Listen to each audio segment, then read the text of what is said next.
యుక్రెయిన్పై Russia ఫిబ్రవరి 2022లో యుద్ధం మొదలెట్టింది.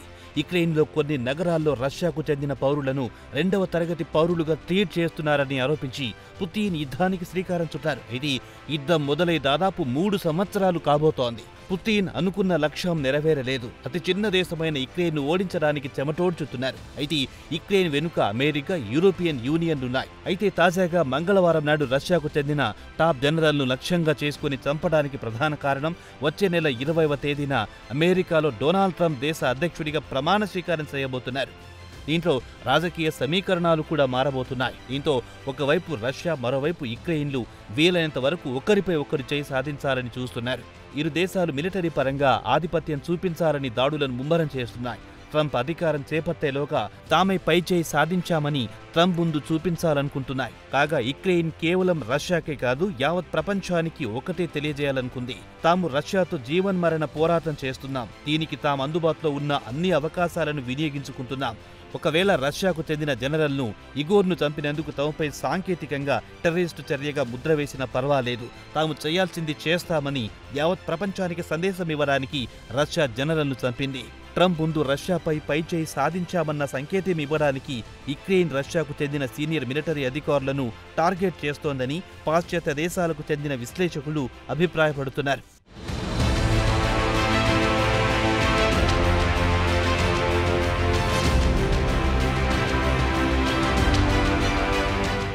ఇదిలా ఉండగా మంగళవారం నాడు మాస్కోలో రష్యాకు చెందిన సీనియర్ మిలిటరీ జనరల్ను ఇగోర్ కిలిరోవ్ను స్కూటర్లో బాంబు పెట్టి రిమోట్ ద్వారా పేల్చి చంపేసింది.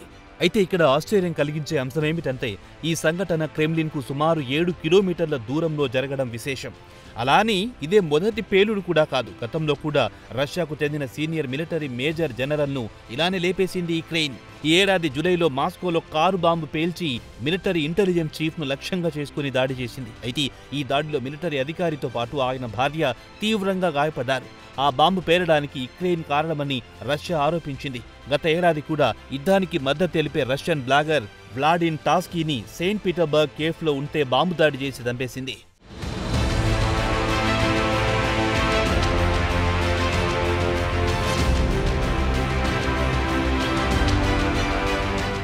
అయితే రష్యా యుక్రెయిన్పై పూర్తి స్థాయిలో దాడులు చేయడం మొదలెట్టిన తర్వాత నుంచి యుక్రెయిన్ ఒక్కొక్కరిని లేపుతూ పోతోంది. మాస్కోకు తూర్పు ప్రాంతంలో ఆగస్టు 2022లో కారు బాంబు ద్వారా అయ్యే డగ్ను లేపేసింది. ఆమె పుతిన్కు సన్నిహితుడైన అలెగ్జాండర్ డుగాన్ కూతురు కావడం విశేషం. అయితే యుక్రెయిన్ మాత్రం తాము డుగాన్ కూతురును చంపలేదని వివరణ ఇచ్చుకుంది. అయితే పాశ్చాత్య దేశాలు మాత్రం డుగాన్ కూతుర్ని చంపాలని యుక్రెయిన్ ఇతరులకు చెప్పి చేసి ఉండొచ్చన్న అనుమానం వ్యక్తం చేసింది. యుక్రెయిన్ మాత్రం చాప కింద నీరులా రష్యాకు చెందిన కీలక వ్యక్తులను చంపేస్తూ పోతోంది. మరి ఈ యుద్ధం ఎటు నుంచి ఎటు మలుపు తిరుగుతుందో ఆందోళన కలిగించే అంశమే.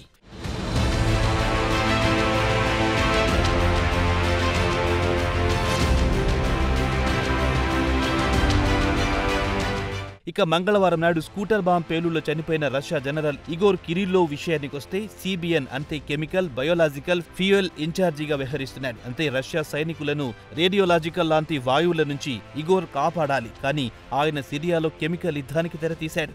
ఇప్పటికీ సిరియా ప్రజలు అసద్ తమ ప్రజలపైనే రసాయనిక ఆయుధాలతో దాడులు చేశాడని ఆగ్రహం వ్యక్తం చేస్తుంటారు. ఆ పని చేసింది ఇగోర్ అని తాజా పరిణామాలను బట్టి తెలుస్తోంది. ఇక తాజాగా ఆయన యుక్రెయిన్ ఫ్రంట్ లైన్లో కూడా రసాయనిక ఆయుధాలను ప్రయోగించాడని బ్రిటన్ కూడా భావిస్తోంది. ఇక యుక్రెయిన్లో రష్యా K-51 గ్యాస్ గ్రెనేడ్ను ప్రయోగించింది. ఇది అత్యంత ప్రమాదకరమైన వాయువు విడుదల చేస్తుంది.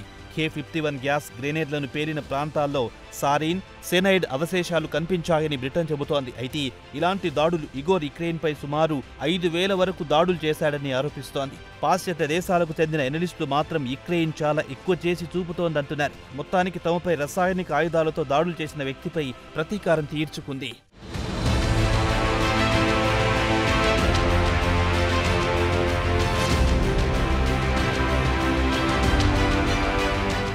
అయితే ఈ పేలుడు జరగడానికి ఒకరోజు ముందు యుక్రెయిన్ ప్రాసిక్యూటర్లు రష్యా ఈ యుద్ధంలో నిషేధించిన రసాయనిక ఆయుధాలు వినియోగించిందని ఆరోపించింది.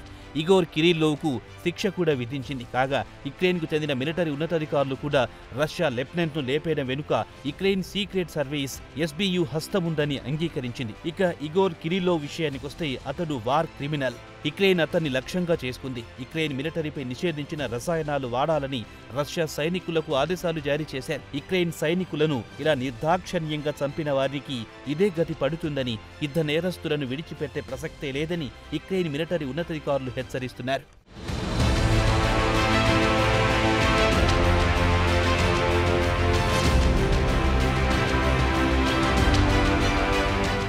ఇదిలా ఉండగా కిరిల్లోవ్ విషయానికొస్తే ఆయన వయస్సు 54 ఏళ్లు.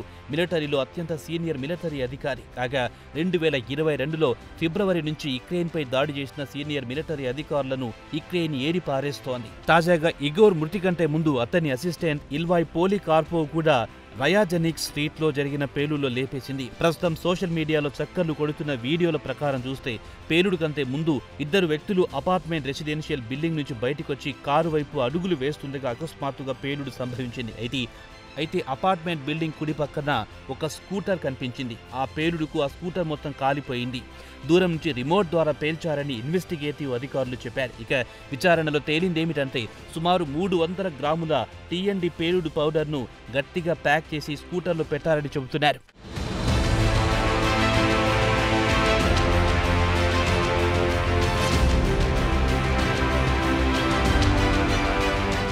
మొత్తానికి చూస్తే యుద్ధంలో రష్యా పలువురు సీనియర్ మిలిటరీ ఉన్నతాధికారులను కోల్పోయింది. అలాగే ఈ యుద్ధంలో రష్యా వైపు సుమారు 5 లక్షల మంది చనిపోవడమో లేదా గాయపడమో జరిగింది. మరి సీనియర్ మిలిటరీ అధికారి మృతికి పుతిన్ ఆగ్రహంతో రగిలిపోతున్నారు. యుక్రెయిన్ భారీ మూల్యం చెల్లించుకోవాల్సిందేనని రంకెలు వేస్తున్నారు. మరి యుక్రెయిన్కు పుతిన్ ఎలా గుణపాఠం చెబుతారో వేచి చూడాల్సిందే.